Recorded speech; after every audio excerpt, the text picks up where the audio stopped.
All right, guys, so we're going to look at a shoulder circuit here that I like to use as sort of a preventative measure and as prehab or even rehab, and it's something I've used a lot myself and sort of constructed based on some resources that has really helped my shoulder. And if you know anything about my injury history, I had torn the labrum doing a snatch that I injured about, I think, 2 years ago now, and pretty much was debilitating, and I thought it was career-ending. I had no surgery, did all sorts of different things to work on it and work out the kinks, and had some success, but no consistent, repeatable success with it over the long haul. So it was very inconsistent, and that's what drove me nuts. Was it was very unpredictable. So once I kind of put this whole sequence together, this I would have to say was probably 80 to 90% or more of what has really got me back on the tracks and has got me training and has really worked out the root cause of things. And honestly, I think the nature of the injury and sort of the cascade of things that takes place is what has really been helpful with this. So it's kind of a big picture approach. It's not any one specific thing,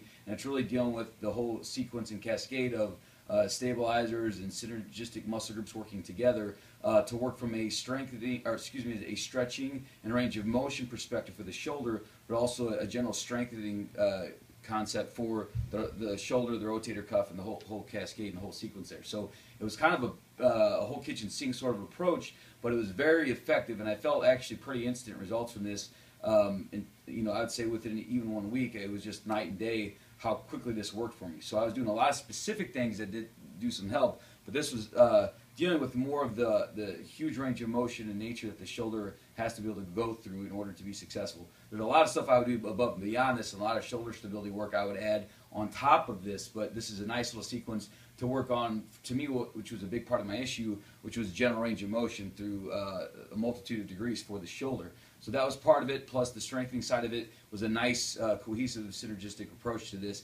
And we'll see here there's a stretching portion and a strengthening portion, and I've done sequences where I just have done the strengthening and just the stretching and so on, and I definitely get much better results for range of motion actually when I do both of them together. It just takes a lot more time. So I'm going to run through this and try to explain the way I do this. There's several parts to it. Run through the whole thing and then kind of pick and choose what you think might work best for you. But this has been influenced by a couple of resources here. But the big circuit here, the strengthening circuit, was influenced by, I believe, a gymnast by the name of Jordan Javchev. That's Jordan, J-O-V-T-C-H-E-V.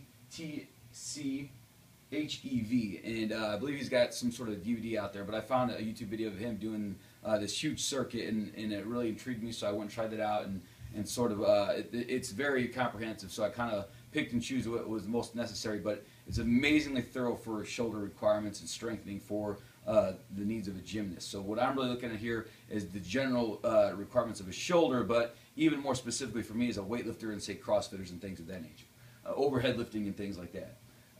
And then also Kelly Starrett, who has this, I think he calls it his 8-way shoulder mobility stretch, where you use the band and you go through various directions. And I've kind of synthesized these two together to get the best combination of stretching and strengthening together. And when I stay on this, my shoulder feels amazing. Like, you know, I would say 95% to where I barely feel any pain and have no injury and can keep moving forward. When I stop doing it, though, it comes right back. And if I don't at least keep a proper maintenance dose of this, it starts coming back very quickly. But once I get this full dose of this going, it really cleans it up very, very quickly. And unlike anything I've done, like I said, I spent on my tracks for about 2 years trying to find a solution here, and saw multiple different people, you know, surgeons, chiros, physical therapists, you name it, all kinds of different ideas and interventions, but nothing really knocked it out like this and so quickly. And so I got to really give major props to this.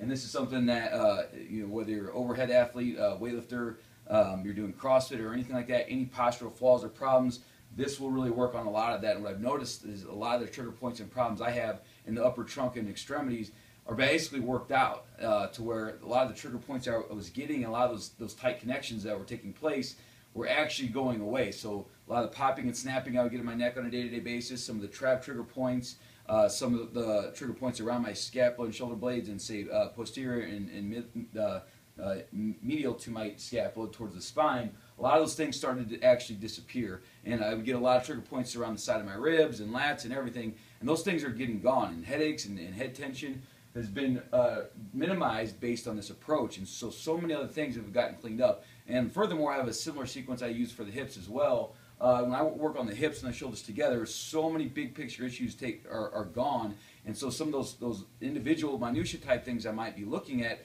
are not always the root cause of, say, your symptoms per se. You got to consider, and if you loosen up everything around that and work on some global things, you'll find that the small pinpoint problem that you're dealing with or experiencing in terms of your symptoms gets cleared up much easier, and perhaps 80% of the job is done, and then you'll have to do less and less specific work for basic maintenance. So a lot of the individual stuff I was doing has now been eradicated by doing a good dose of this global sort of approach. But as you go through this, you'll be able to individualize each and every spot and range of motion that seems to be doing more progress for you or giving you more bang for the buck. So spend more time there once you get there, obviously.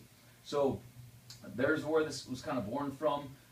You know, in terms of the order and execution of this, again, we have a stretching circuit and a strengthening circuit. And I'm not going over any specific mashing or rolling stuff, but that doesn't mean it doesn't fit in. It's just that it's not exactly part of this actual sequence. And where you might put that would typically be first, but again, I got to go back to what I just said. I found that I need less and less specific rolling in certain spots and certain trigger points because of this circuit. So whereas I would typically take the approach of doing the rolling and mashing first to inhibit and shut down the tissue, and then go to a lengthening and strengthening strategies in that order, that would typically make sense, but I found that I need less and less rolling and mashing as a result of doing this. So I actually like to put it last, sometimes first, sometimes last, and you play with that and see what works for you, of course. But hopefully that makes sense and that point's very loud and clear. So when I go to maintenance doses, I usually just do the stretching portion of this. I was doing way too much strengthening in the past, and I was just getting tighter and tighter and more bound up. But the loosening side of this was very radical. But again, when you do the stretching and strengthening together, I have found a much better mobility and range of motion, and pain-free range of motion as a result of the two. It's just a time and sort of process. So that will be it for the intro, and part two we'll jump into the stretching portion of this.